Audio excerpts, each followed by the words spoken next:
Hi guys, Harry Sunday here, letting you know that there's a apparel company that supports the game that you love. It's called thereisonlyonefootball.com, guys. They've got all sorts of stuff, from caps, t-shirts, water bottles, all sorts of accessories, even for your mobile phone. All that sporting stuff you can wear anywhere you want to wear it, guys. That's right. And don't forget the website it's on, thereisonlyonefootball.com.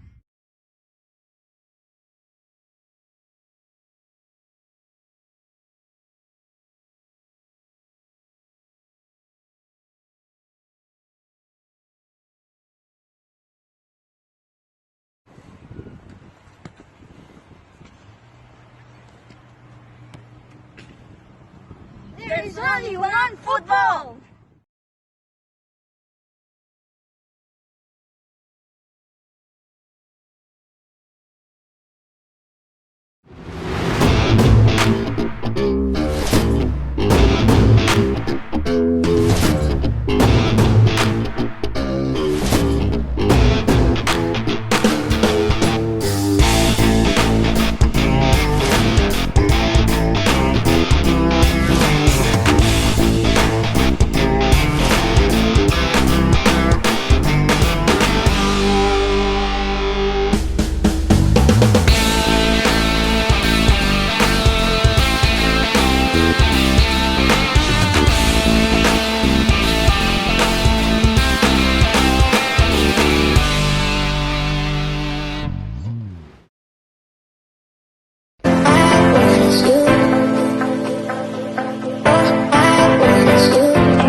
We're on live, guys, right now on Filopoulos.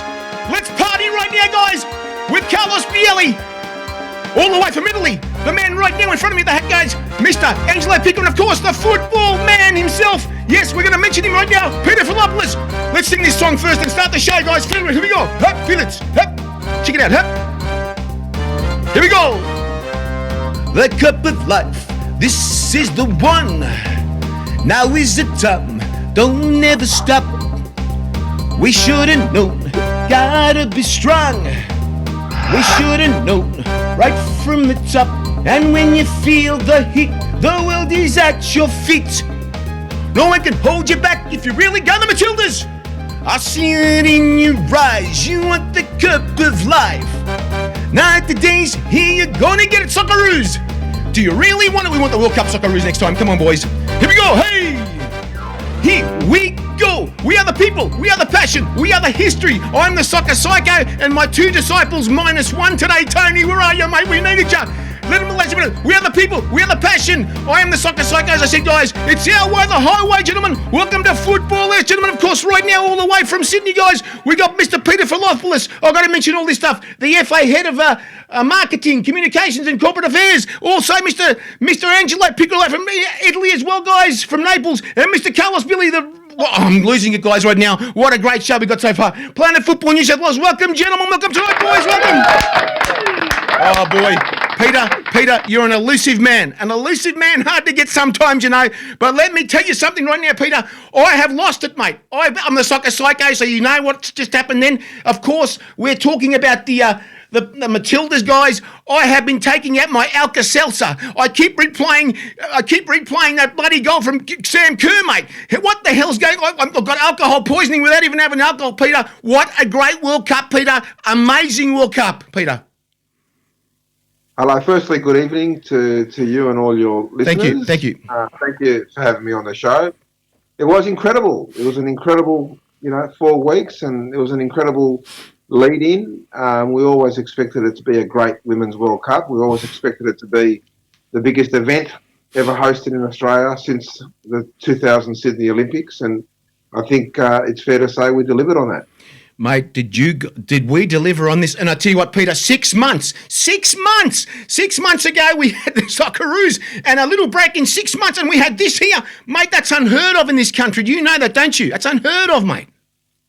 No, definitely. I mean, look, even the Socceroos, what they did in Qatar was incredible. The best ever performance by an Australian men's national team at the World Cup, Yes. at the FIFA World Cup, finishing 11th spot, and now the Matildas to follow on from that and finish in 4th spot in the FIFA Women's World Cup.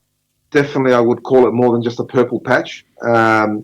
I think we should all be very, very proud as a football community. I think all of you go back as far as I do. And, yes, if you told me that 20 years ago, that we would be experiencing what we've just experienced over the last 8-9 months, I would have said you're dreaming. But, we actually lived it, which is extraordinary. As I said, Peter, I've had the Alka-Seltzer out, mate. I've got. I don't know what's happened to me, mate. Sleepless nights. That goal from Sam Kerr, mate. I thought that was Pele. That goal, mate. And I thought we're going to get there, Peter. We're going to get there. But I'm not going to talk too much. I'm going to put on Mr. Carlos Bielli right now, guys. There's more to come shortly, Peter. No problem. Peter, Carlos. Yes. Are you there? I just mentioned you. What are you doing? Oh my God. Are you going to mention something? I haven't gone anywhere. And now I'm putting you on for questions for Peter. Look, I think the biggest challenge facing the growth of football, because obviously now we have hopefully a new generation of football players who will come and play the game because the Matildas inspire them to play football. The biggest challenge facing football as a whole, and it's a very complex question, it is playing fields, because Sydney and other parts of Australia have seen huge, higher densities, but the number of playing fields around Sydney, Canterbury, northwest Sydney, eastern suburbs where I live have remained the same, but the population has exploded and everyone is asking for a patch of grass. So the biggest obstacle to the growth in the game, and it's something that FA cannot control, it's a very complex question, it is availability of football grounds to fit everyone, because just take a team like Queen's Park in the eastern suburbs, one of the largest teams in the eastern suburbs, or take Canterbury, for example, in Canterbury District or Balmain. If they pick up 160 players, which is 10 teams across the 8 different age groups, the question is, how do we provide it with a night to train, and how does the association schedule the fixture list to allow more games? And this is the biggest challenge that we don't know where it's going to head to, which may well hamper the growth, the exponential growth in player numbers. And, FA, we don't have a say. Council controls the grounds. There is a war going on between the real grass people, the synthetic grass or hybrid grass. So to me, the biggest challenge, which is a conversation we need to have, it is how to accommodate the growth in the numbers following the very successful Women's World Cup. It's a very good question, and it's a subject that is very passionate and close to my heart. In my previous role, I was CEO of Football Victoria, and we did a lot of work in that space. And in 3 years, we unlocked $400 million in Victoria, including the home of the Matildas, which is now built at Grove University, which is a $116 million world-class facility. The rest of it was all That's right. grassroots facilities, which we were fortunate to have 3 football-loving ministers of sport in my time, Minister Iran, Minister Pakula, and now Minister Dimopoulos, who are all very supportive. But we've done a lot of work in this space nationally. So other than hosting a very successful FIFA Women's World Cup, which we did, as we all know, and we acknowledge and celebrate, we always made it a focus for Legacy 23. So we we developed a very strong, bold Legacy 23 plan, which is effectively a plan to leave an everlasting legacy for the sport. One of the things that we wanted to address was the chronic underinvestment in the sport, and we wanted to drive more facilities investment in grassroots participation as one of the pillars, facilities and infrastructure. So we put a lot of pressure on the federal government leading into the Women's World Cup, and during the World Cup we definitely unlocked funding in every state for grassroots participation.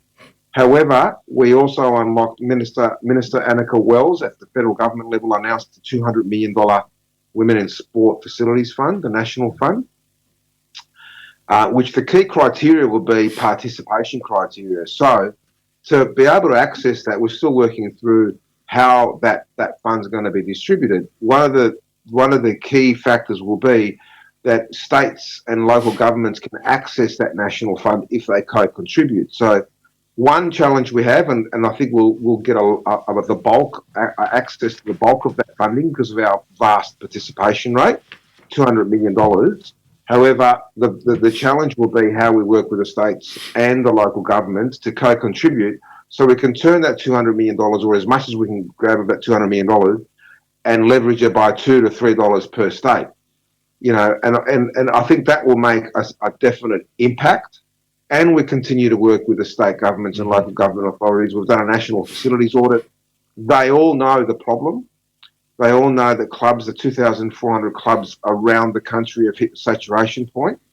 They are very well informed now that on the back of the Men's World Cup, our participation rates have increased 10% across the country.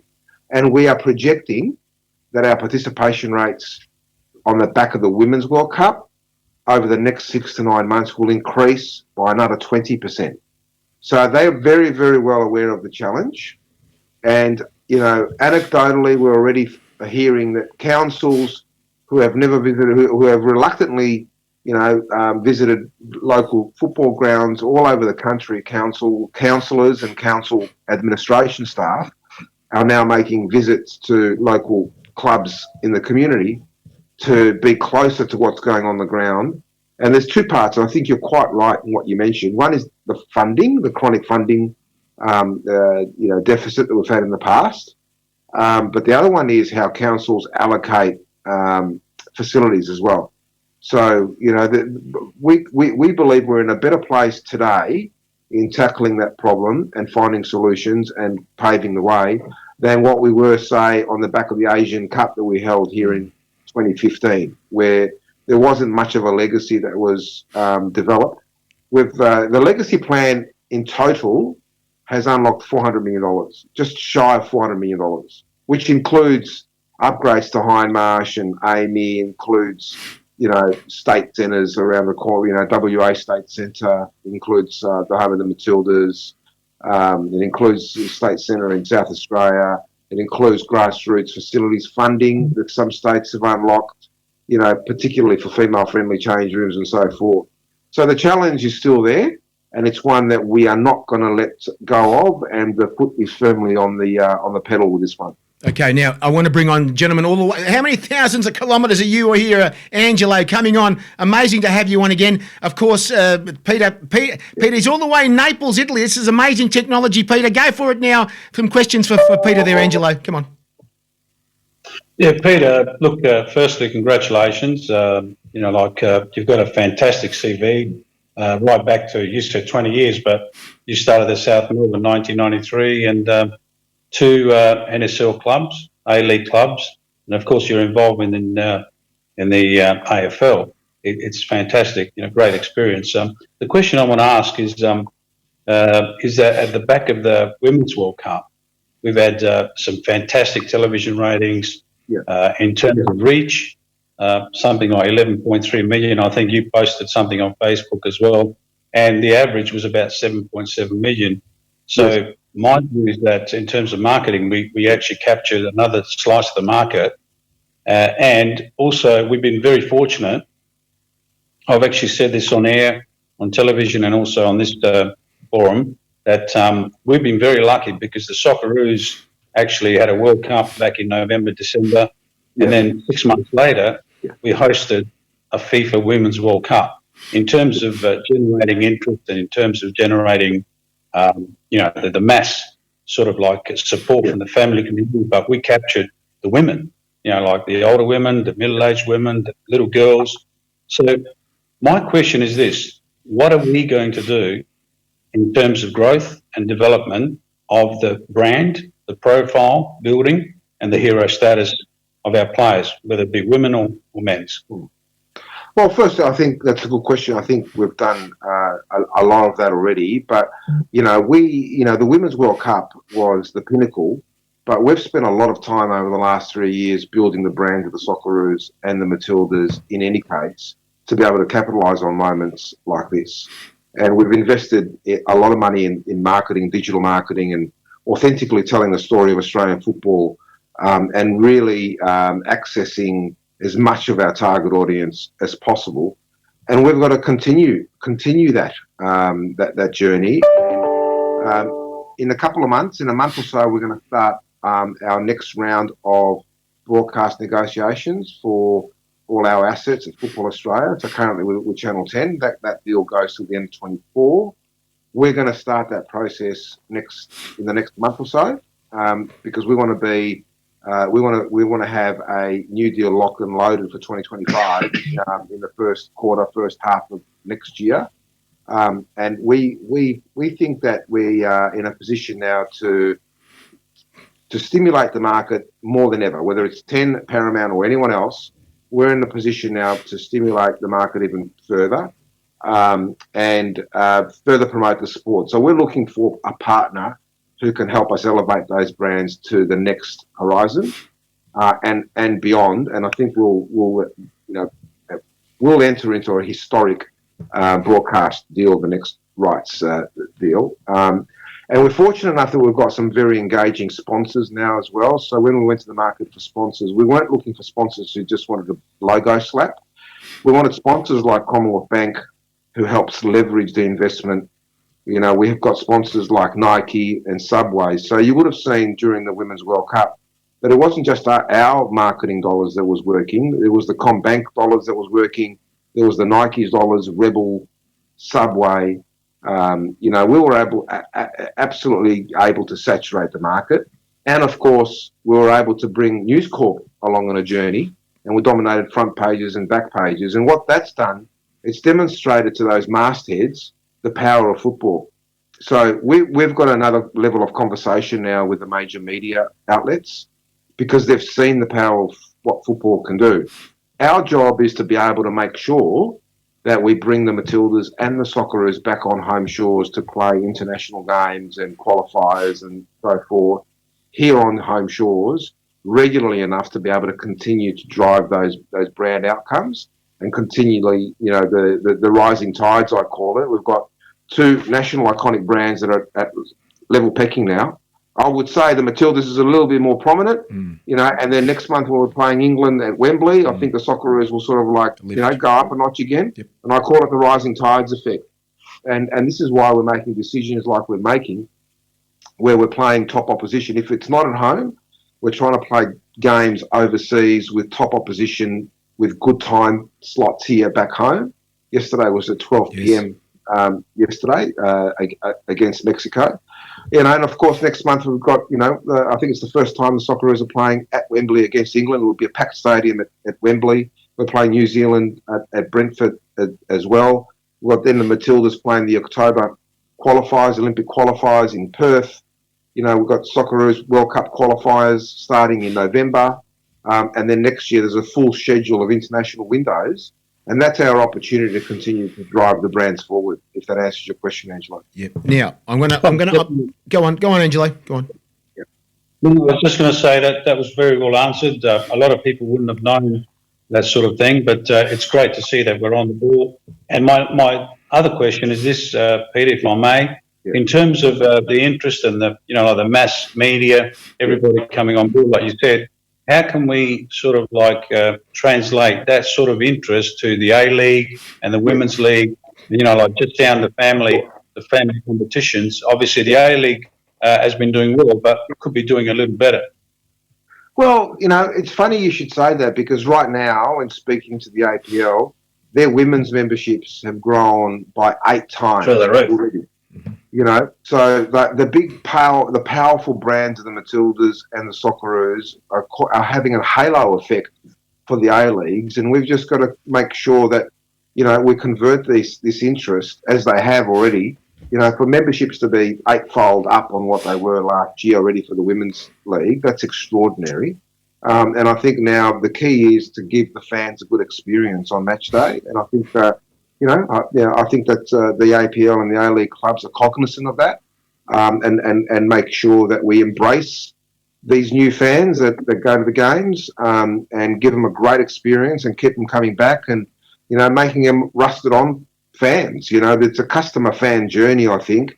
You don't go from 0 to 100. So it's really important that we give them their first experience at the games to be really, really good experiences, and keep them coming back for more until they become rusted on fans. A bit like when you guys are probably my vintage, Yes. And it was my uncle that took me to my first game to Middle Park to watch South Melbourne. Oh, my God. 7 or 8 years of age. And, Oh, my God. he kept on taking me back every second week. My father used to work 7 days a week, so my uncle used to come and pick us up in his Charger and made sure we were with him by his side every second week in Middle Park. And, it becomes part of you after a while, and, I think that, today is much different to back then, because back then we had to fight hard to consume anything that was football related. That's right. So we had to buy the Soccer Weekly, or we'd watch Liv Murray and Johnny on a Sunday morning. We didn't get a lot of access to international football, and the part, well, the big thing now is the world is shrinking. And I see my 15-year-old, he plays FIFA, best versus best. He plays Football Manager quite well, actually, surprisingly. But he's doing best versus best. He's watching La Liga. He's watching Serie A. He loves AC Milan for some reason. He's a big AC Milan fan. He watches the English Premier League. Loves World Cups, best versus best. So what we've got to do, I think, with our product here, whether it's NPL or whether it's A-Leagues, we need to make it an entertaining product of football, and try and excite people as an entertainment product every week. I think that we can do that. Exactly. Now, Peter, well, you answered some of the little questions here about Middle Park. I'm one of them too. They're going back to that. But now I'm going to take you back now, gentlemen. Everybody, close your eyes. We're going back to a time machine right now. The footballers' time machine. Oh, there's the buzz for the time machine. There it is there. See? So, boys, I'm going back to Middle Park as a kid like Peter was. I used to wave my red, the blue and white flag over the corner flags there. Peter, I go right back to Alan Evans and Georgie Campbell. Does that go further than you, or is that the same time as me? That's definitely further than me. For me, some of my heroes were definitely Alan Davidson. Yeah, I'll go further. Yep. Oscar Crino was just a masterclass to watch every week. So I was probably that vintage, and I really became rusted on when I was starting to go on my own, in the Steve Blairs and, Paul Wade. I still get emotional when I see Wadey on a regular basis. Those types of players, obviously Paul Trimboli, just before I got officially involved with the club, Steve Tassios, who was a friend of mine playing at the time. Where do I go? I mean, it was just an amazing time, really. I mean, we were very, very fortunate to have lived that era, and the rivalries as well. The rivalries were terrific. The one person I do remember, I was very, very young though, was a young Branko Buljevic. Yes, I know who he is. Yes, I was very young, and I used to be mesmerised watching him. But I was very young, so I don't appreciate. Any time I was thinking before 7 or 8, I didn't appreciate it as much as when I started to become in my teenage years, and we'd go every week. And this is what I want to say too, is that I go that far back. I go back to the Phillips League, 1977, Peter. You wouldn't have been around maybe at that time. Mate, that was like, Man, what is this? This is a massive shock to the game at that time. The first league, we're talking about the first national league of any sort in this country. Yeah. My God, man, it was that massive. Of course, you're talking about, Olympic Park venues. You're talking about Middle Park venues. My God, man, it just broke bang. It was like bang, you know what I mean? After 74 World Cup, that was it, you know? Well, Harry, I will say this, though, that, after being a fan and falling in love with the club and the NFL, I was fortunate enough to get involved as a young man. I was still at university when I got involved with South Melbourne in an official capacity, first in a subcommittee, raising much needed funding to be able to, do what the club does. And then I got on the board. And we did some great stuff there, unlocking a lot of revenues, consumer revenues and commercial revenues. And then the club decided to put me on full time as the first ever general manager.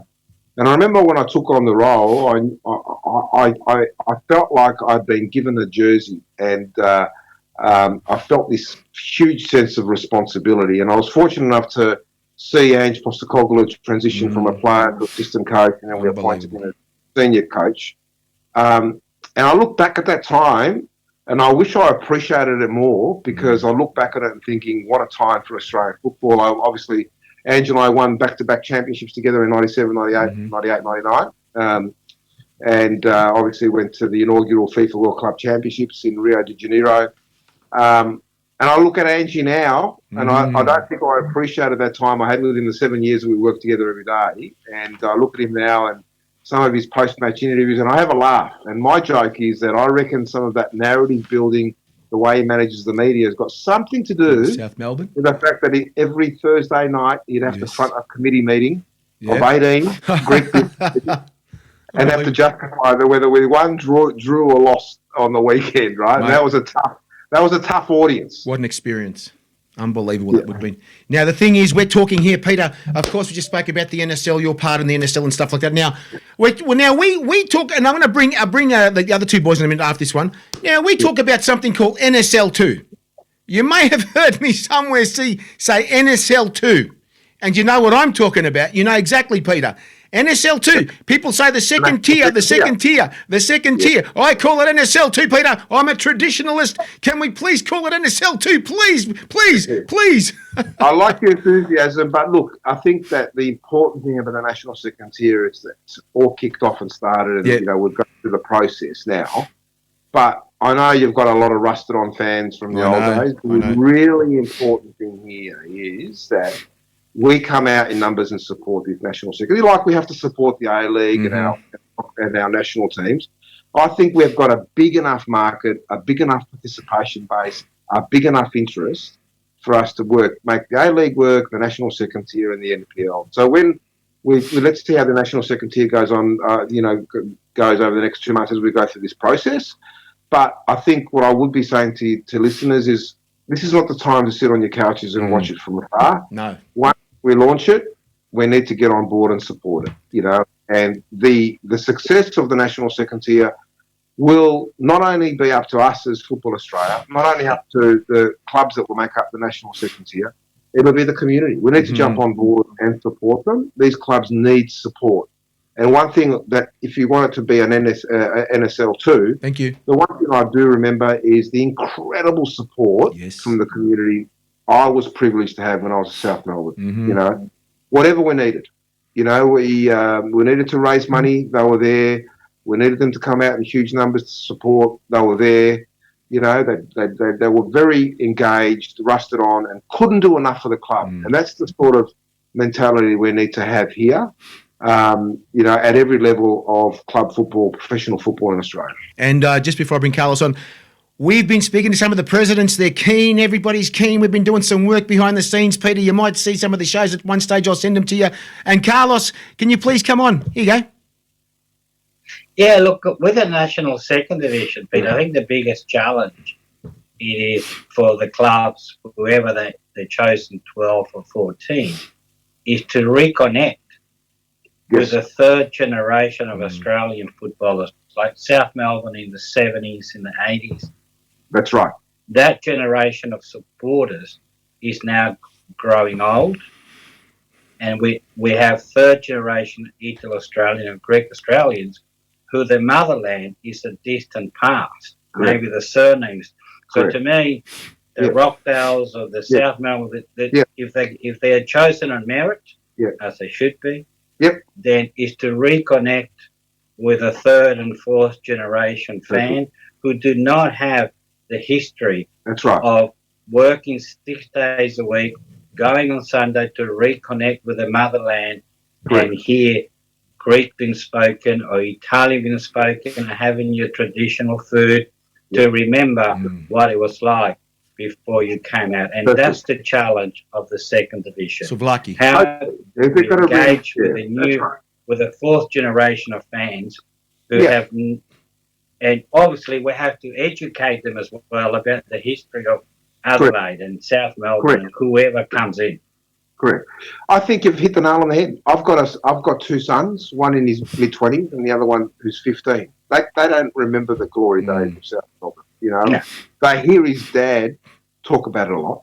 You know, but they didn't get to experience. So they're the ones we need to reconnect. You know, Attract. Attract actually, because they were never actually connected. My eldest was fortunate enough to go with a 5-6-year-old, but he can't remember it. You know, very vaguely, if anything, he can remember it. So yes, and not only that, but broaden the base as well. And there's got to be a deep community engagement. You know, and I think that, you know, their marketing efforts, their whole value proposition has got to be different. You know, you can't look in the past. You now need to look at the present and the future, and it's a new world. And you know, connecting with a broader audience and a community is going to be essential. You know, you can't rely, as you rightly said, on the older generations that carry those clubs in the 70s and 80s. And I think that's going to be part of this whole process, where, you know, they're going to have to reinvigorate themselves, because they've been, you know, some of these clubs have been in the NPL land now for, you know, 15, 20 years. And they've got to lift themselves into a higher level of operations and marketing, and they've got to find skill sets that they might not have in their clubs to be able to do all of that. So, look, I think it's still exciting. And one thing the clubs have always said in pushing and advocating for a national second tier is allow us to play in an environment where we can grow. So they're going to have that opportunity from next year. Exactly. Now, of course, Angelo, you were involved in the NSL and you saw the crowds at Adelaide City. This is your life now. This is exactly what Peter said of the past, and you know the past pretty well, Angelo. No, definitely. I was involved at Adelaide City as the marketing manager, then later on with Adelaide United, the birth of Adelaide United. I sat on the board, and then, of course, I was the CEO, the first CEO before Michael Petrillo. Yeah, what I want to say to Peter, I think it's very important what he said. If a second-tier competition comes in, obviously the criteria is now for those teams to come in would be to have someone full-time, you know, some of the full-time roles. One of those would be to have a marketing director on there that can actually Australianise the brand or the entity. For example, let's look at South Melbourne, very successful, along with Adelaide City. You know, South Melbourne, for example, you know, they can build on the past. The past is a very proud history. I'm giving you this as an example of what I will do. Obviously, the past is very important, and the present, as Peter said, and the future. Now, how do we deal with the present and the future? I think in terms of marketing, they would have to go to the broader community. And Peter, what I would say is Australianise that brand a little, like we did with Adelaide United. Yeah. And that means have the Greek supporters. And as Harry said, they're pretty old now. They've sort of gone past. But you need to attract the other generation, and that's marketing. Correct. You do a sample of the market, and, you know, you get them to affiliate with that brand. I think it's vital for the long-term viability, Peter. I mentioned this on the program. I think one of the most important things, as Carlos said, is the pitches, participation. But those teams need to survive for a long term, not just for 1 year. Correct. And we would have learned from the past, you know, with Adelaide City, West Adelaide, and other teams that no longer could afford to participate in the competition. And I think one of the biggest decisions, I think, for the FA is that to look at the fact that these teams are for sure long term. And because we got the MacArthur and the Western United that, you know, and ticketing as well, Peter. I think it's no good that if the fact that you get 2,000 people at the game, you need to charge $100, I think it's very important to get the ticketing right. Correct. Make it affordable because it is a second-tier competition. And then I think to have a marketing person and the right person, Peter, as you have been successful with Marble Stadium, Hawthorn, North Melbourne, you were director of sales, you certainly know how to generate funds and how to generate membership and fan base and, of course, sponsorship.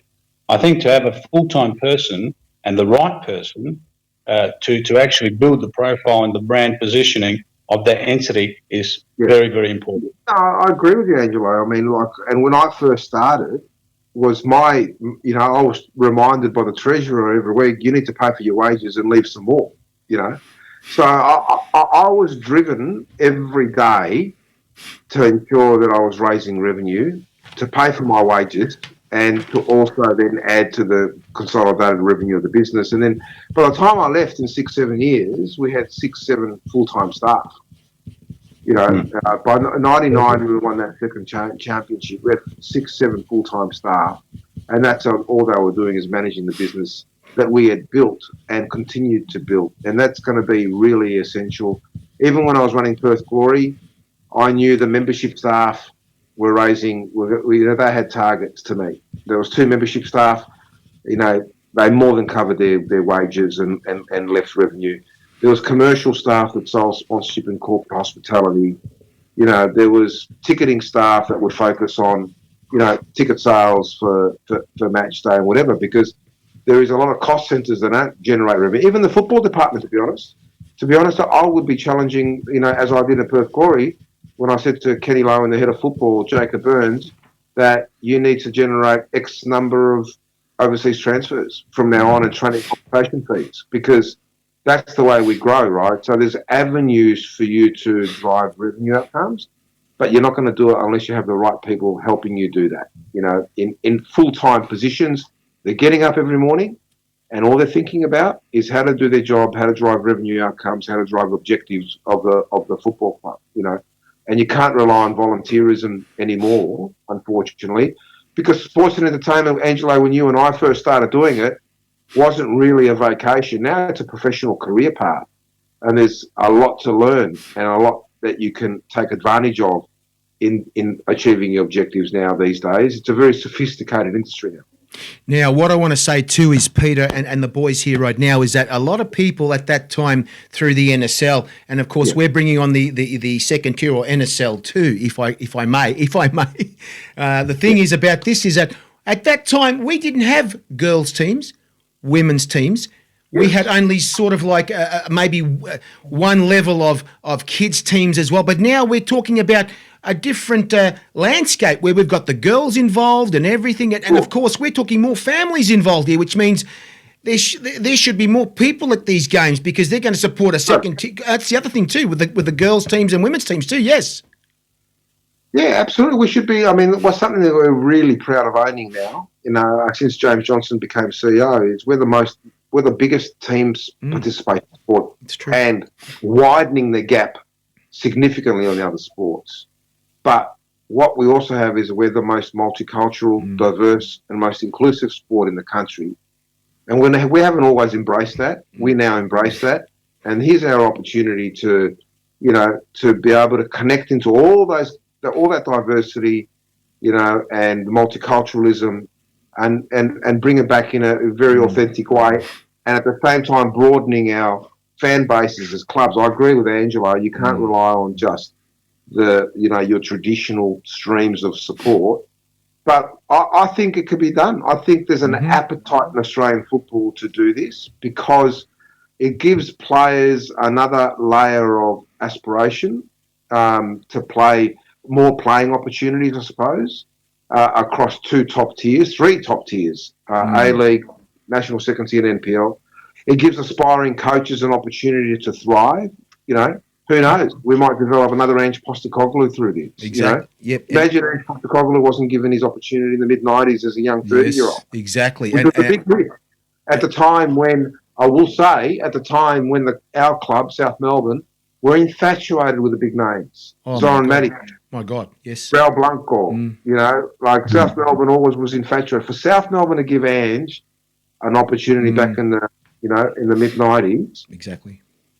with the fans demanding the best coaches and the best players constantly, and this is an opportunity now for someone else we're going to give a platform for other coaches, other administrators, other referees, players to thrive, right?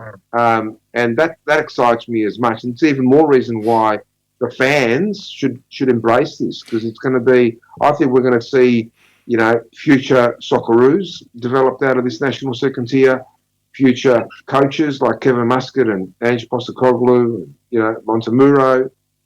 This is we just don't have enough opportunities with just 14 A-League clubs. We need more opportunities.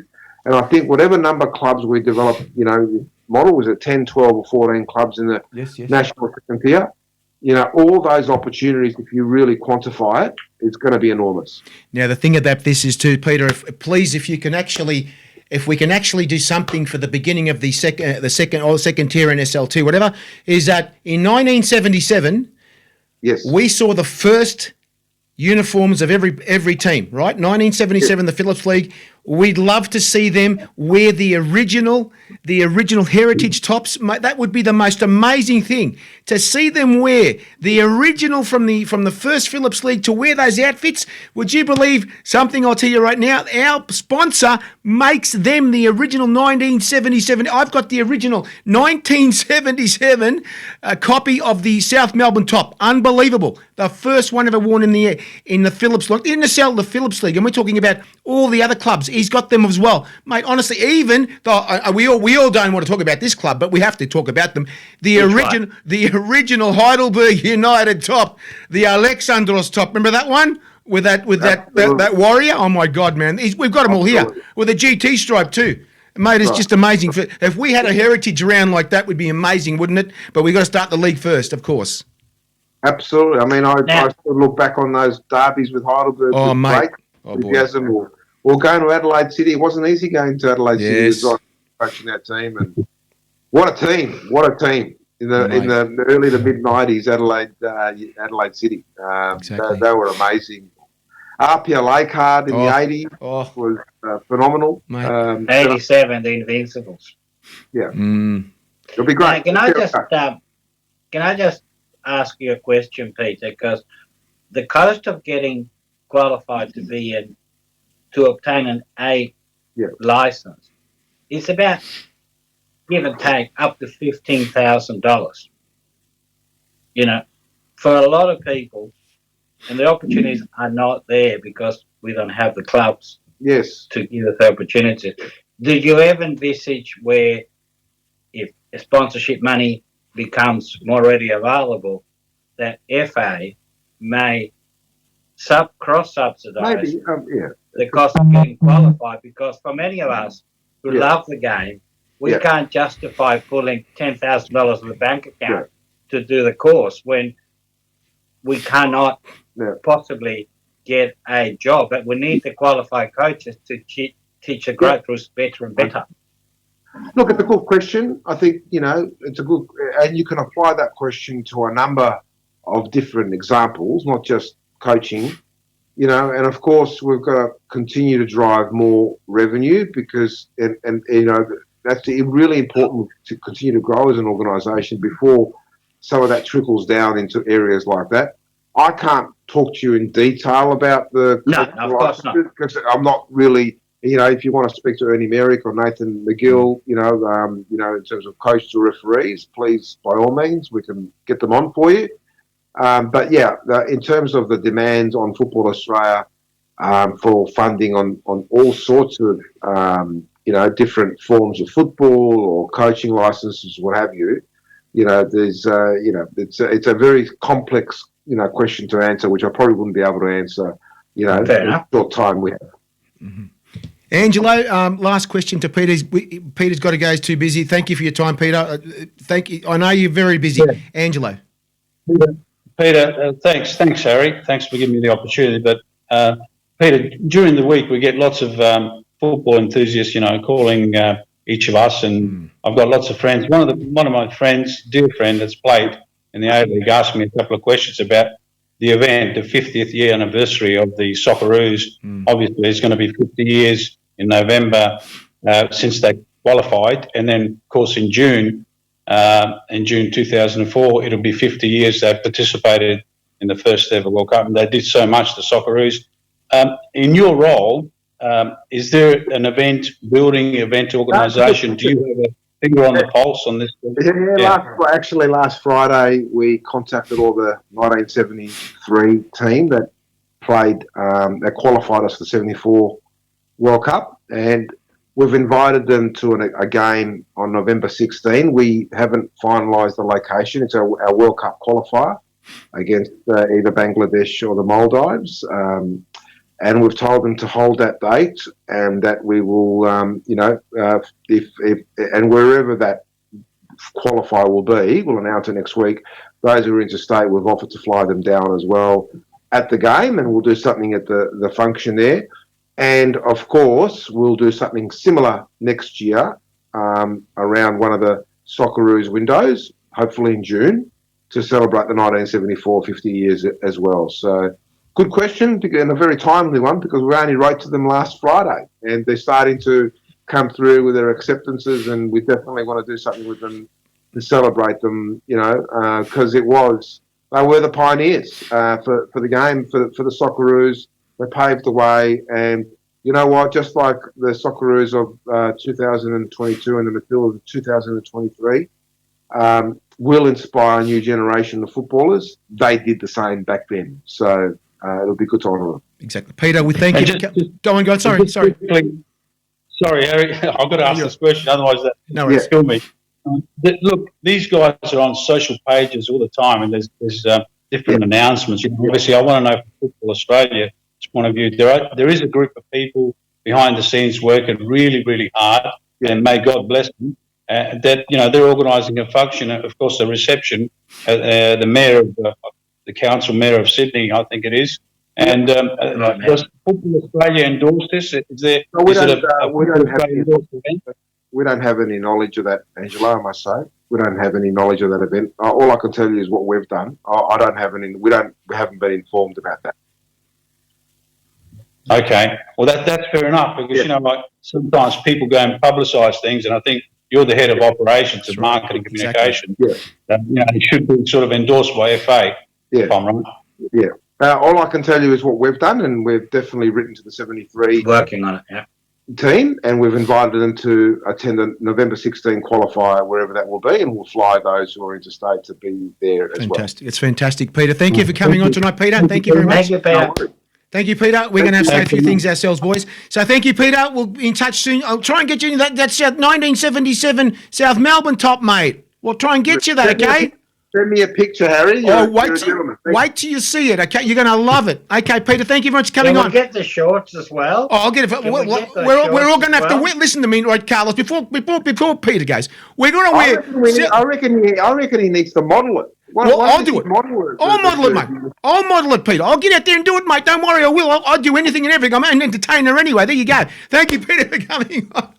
Thank you, Peter. Thank you, Peter. Thanks, Peter. Thank you. Now, boys. Okay, now you two guys are on here. And, of course, Angela, I think you might turn your phone the other way. Now, gentlemen, everybody's listening to us right now. Of course, we need to speak about this press release. Now, Carlos, are you going to read it? Or I'm going to try and read it because you're a teacher and you're better than me. Can you please read this? Everybody's watching. Everybody's listening throughout the whole country, mate. They need to hear this, by the way. I know, but look, I'm just going to summarise it. Please, as best you can. Basically, at Sydney Town Hall, there will be a function on the 13th of November. Yes. Organised by the City of Sydney Council and Filopoulos, she will now be the oldest serving Lord Mayor of any council if she wins re-election a 7th term. So, unbelievable. To summarise, there will be a civic reception on November the 13th. Yes. At the beautiful Sydney Town Hall to celebrate the 50 years of the Socceroos qualifying for the World Cup in '73. And obviously, as Peter from FA said, a couple of days later, there will be a midweek game World Cup qualifier. We don't know where yet because we haven't chosen the venue, but I assume if it's Bangladesh or the Maldives, Yes. we will go to a regional area like Newcastle, because there's no use coming to ANZ Stadium when 20,000 look empty in an 80,000 stadium. So the press release you sent, Harry, was the announcement that there will be a function at the Sydney Town Hall. Sydney Town Hall. Ardian Julie from SBS will be the MC. He is a very knowledgeable young person who loves his football, and he does a great job when he's an MC. So invitations are being sent out as we speak. So hopefully Angela gets an invite, and we charter a flight for Angela. Please, Angela, come to this, please. I know you can. You can come here. You can. Of course you can come here, Angela. You know that yourself. Otherwise, I'll get the bloody boat to come over the bloody water and get you. No, I'm only joking. I'd love to come, but I think I asked the question, because with this sort of event, I think we need to be united. As we mentioned, the significance of the start, and the importance of that qualification, which was the first ever in history. Got the ball up. Of course, the late Rally Rassage, he did so much work together with Jack Service, if I may say, because he's working very, very hard behind the scenes. We're saying a cheerio to him, right? He's on right now. Cheerio to Jack. There you go, Jack. Yeah.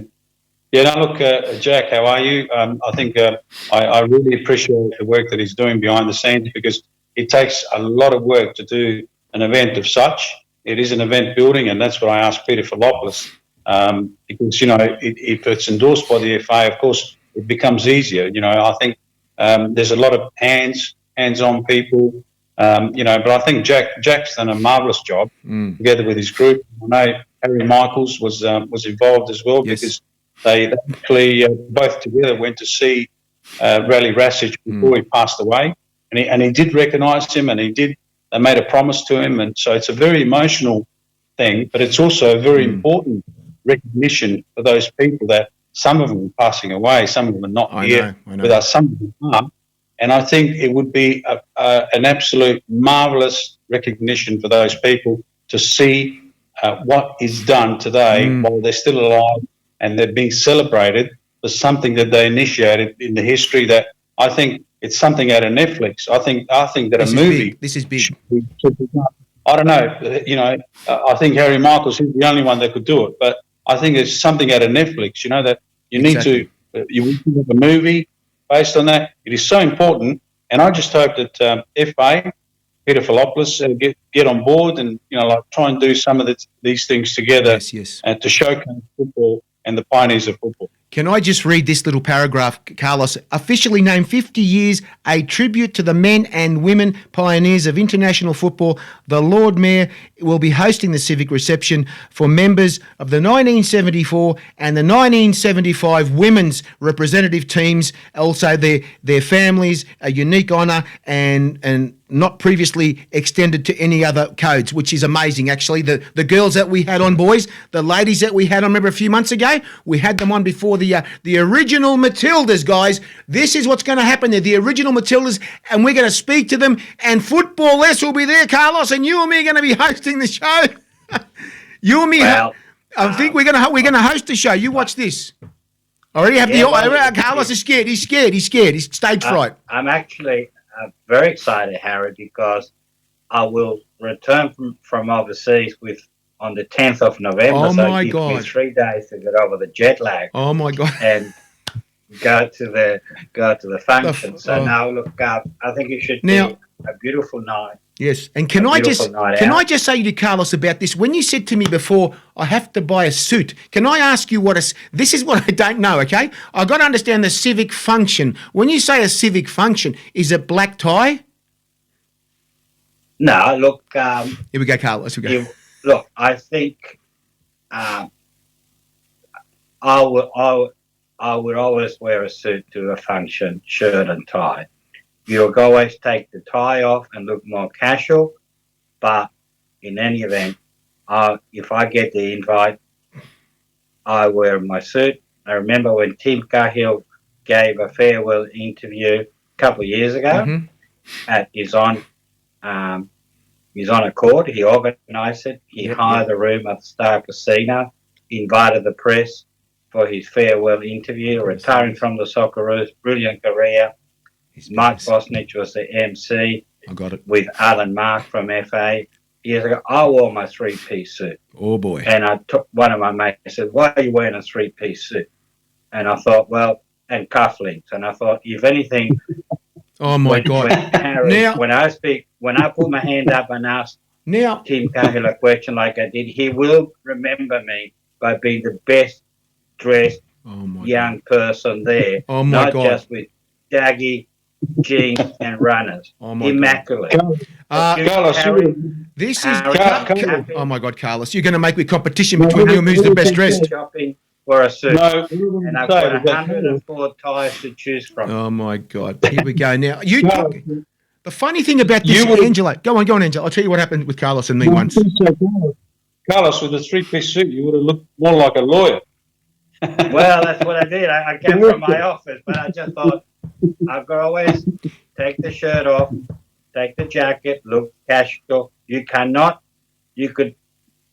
you dressed up, that's fine, but you cannot dress down and then dress up. You can always dress down a little bit. Oh, Kenny Wilson just said, boys, Kenny just said online, I can loan them some suits. Oh my God. Carlos, don't you remember that day I was in Sydney? You had to get me dressed up for some woman to meet, remember? Remember that? Ask him, Angelo. Ask him, Angelo. It's all true. It's true. It's true. I remember I had the privilege I can't of believe becoming your fashion advisor for the day. I couldn't believe this, Angelo, and it's true. It's all true. Blind date, it's all true. and I took you shopping. Oh my God, man! I did encourage you to buy shirts that were a bit more out there. Yes, but it was a bridge too far. But what you bought, I was really proud of you, Harry. Thank you. Because you bought some amazing shirts to go on this blind date. It's true. I'm sure you made a lasting impression, and I was happy to play a little role as your fashion advisor. It's true. It's all true, Angela. It's true. Everything he said is true. I can't believe it, mate. He took me to the centre. He showed me this, and I said, my God, pair of pants, this shirt, that's... Oh, my God, Angela. I'm going to go back to Sydney. We're going to do the same thing. You watch him do the same thing to me in Sydney. No, I'm taking you back to the shops. You got to buy this, this, and this. You watch what happens to me. Oh, my God. I bet you that happens. Go on. Carlos is also a fashion designer and fashion consultant. Mate, beautiful. Mate. And all you were missing, Harry, yeah, I know, were your R.M. William boots, mate. Oh, my That's God. See what I mean? What am I going to do now? What am I going to do now? It looks like I'm going to be 2 days before we go to the civic function there. Then I've got to get him to take me to the store to either hire one or buy one. I don't know now. Here we go. All right, boys. That was an amazing... That was an amazing show. I just want to say, sorry, very good. Yes, no problem. Can I just congratulate Apia Leica Women's, who yesterday won the first ever Sapphire Cup, which is a knockout competition among Premier League women's sides in New South Wales. And Apia Men's lost in extra time 3-1 to Sydney United, but Franco Parisi played. Sean Simons was sent off on the 39th minute, and he played with 10 players till the last 5 minutes into the second half of extra time. And Franco won the tactical battle of showing the world how you play with 10 players against 11 and how you dominate with 10 players. You play 3, 4, 3. It was just 3, 4, 2, and it was just amazing to watch. But at the end of the day, Sydney United won 3-1, and they won the Waratah Cup yesterday at Leica Oval. And of course, yesterday, boys, the NPL Grand Final in Melbourne. People wanted to cry. People wanted to wreck things. I don't want to say we're violent in any way, whatever. But Avondale FC played South Melbourne. The second Grand Final South Melbourne were in. We lost 4-0. Oh, my God. Lucky I didn't mention it to Peter. He would have done something to me. He would have gone berserk. That's all. That's the thing. Mate, 4-0. That's an Italian team. Avondale Italian team, Angelo. Italians. Well, you know, I mean, grand finals are like Champions League one-off game. You know, anything can happen, with as Carlos would know.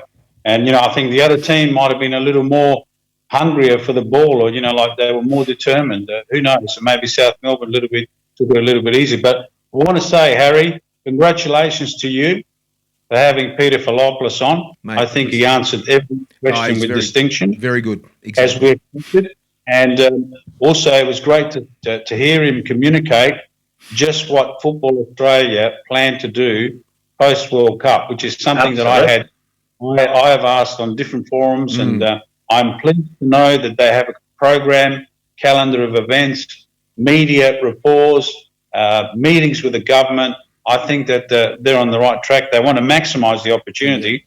And he mentioned about the membership growth, and you know that's very interesting because that's what we want to see.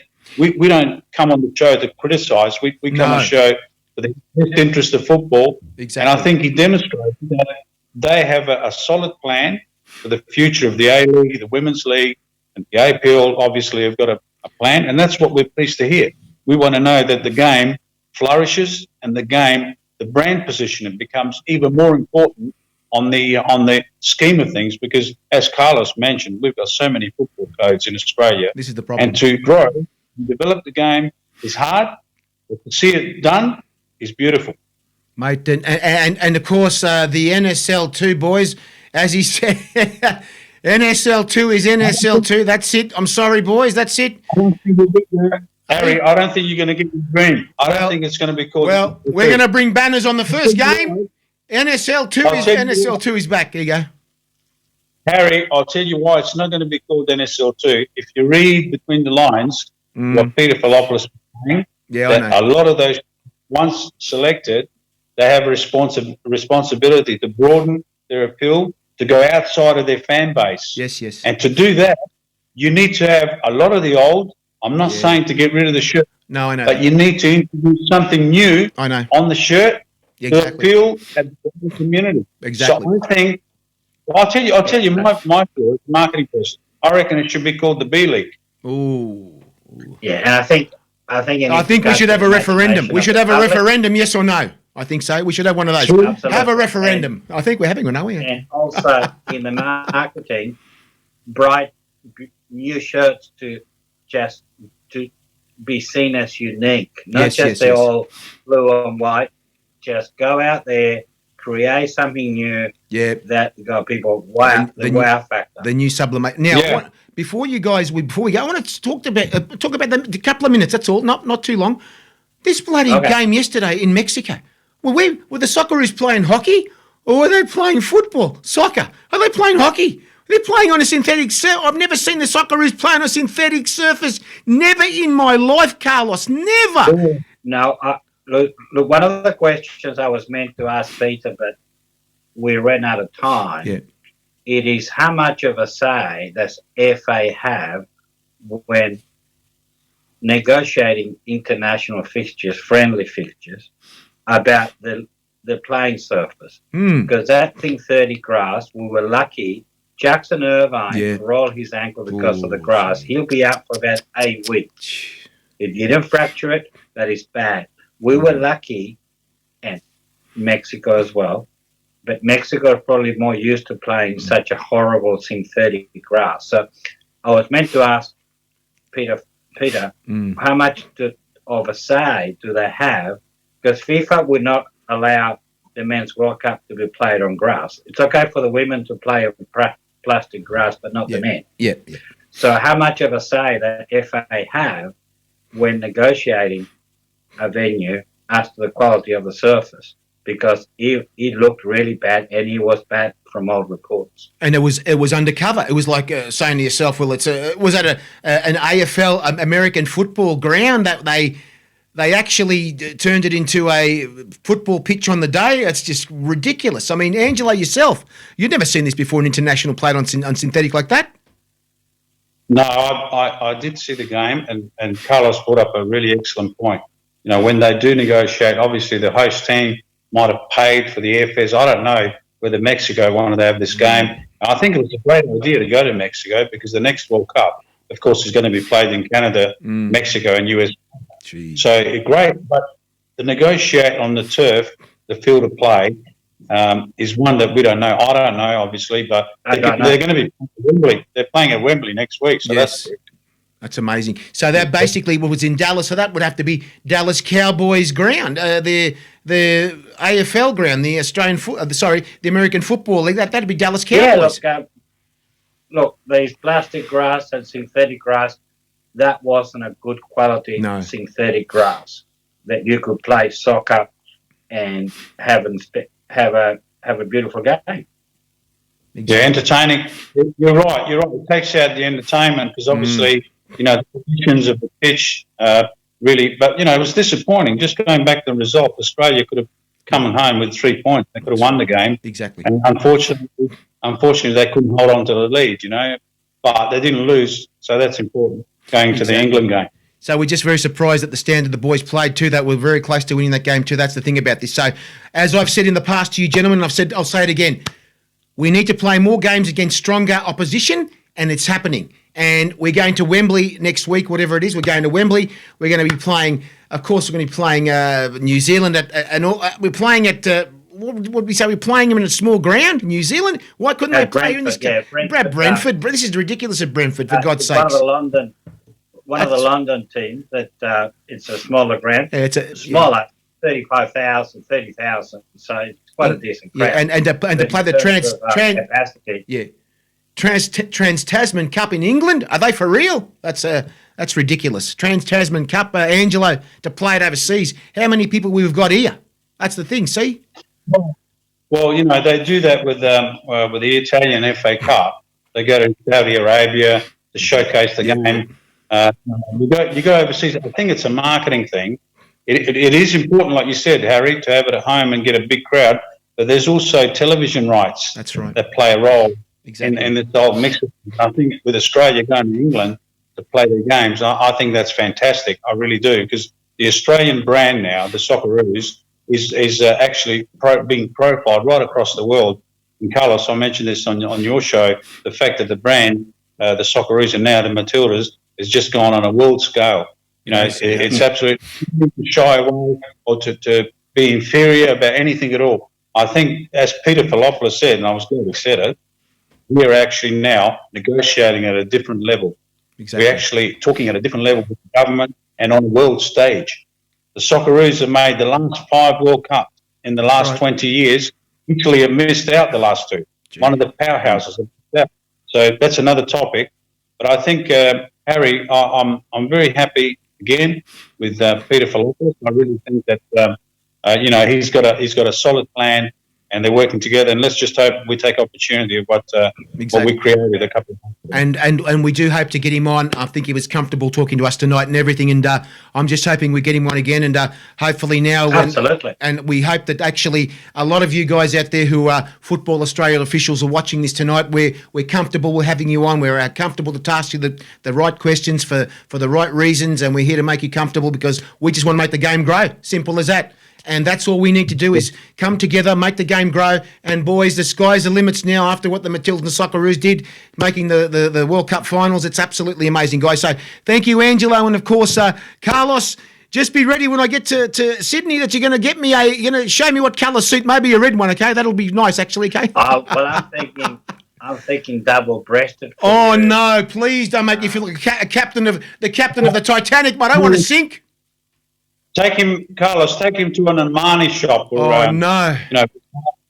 Armani, Versace. Oh, my God. All I have to say, Harry, is spend inheritance. Spend it well. Okay. No worries, boys. Boys, thank you for coming on tonight. And we'll see you guys next week with another Football S show. Thank you, guys. Good night, gentlemen. Thank you. See you. See you next week. Thanks, you boys. Thank you, boys. Thank you. Here we go, guys. Thank you for coming on, everyone, right now. This is an amazing show tonight with Peter Filopoulos. Here comes the music right now. Football S was live tonight, guys.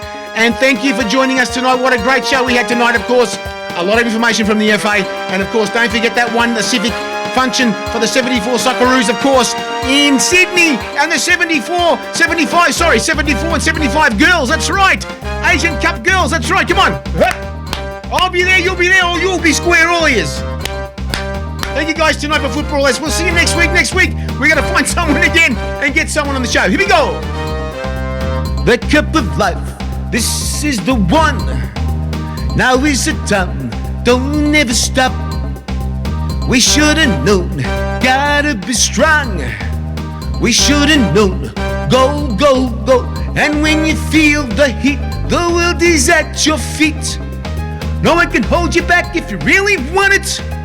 I see it in your eyes, you want the cup of life. Night the days here, you're gonna get it. Do you really want it, guys? To me right now, people. Hey, here we go. Ali, Roger, you're still there? I think you're there, Roger. Go, go, go. Ali, Ali, Ali. Tonight's the night. We're gonna celebrate. Good night, guys. See you next week, 8:30 p.m. Monday night. Football S, the Soccer Psycho.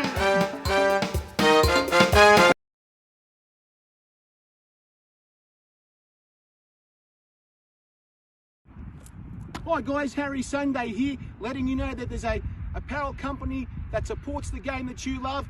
It's called thereisonlyonefootball.com, guys. They've got all sorts of stuff, from caps, t-shirts, water bottles, all sorts of accessories, even for your mobile phone. All that sporting stuff you can wear anywhere you want to wear it, guys. That's right. And don't forget the website it's on, thereisonlyonefootball.com.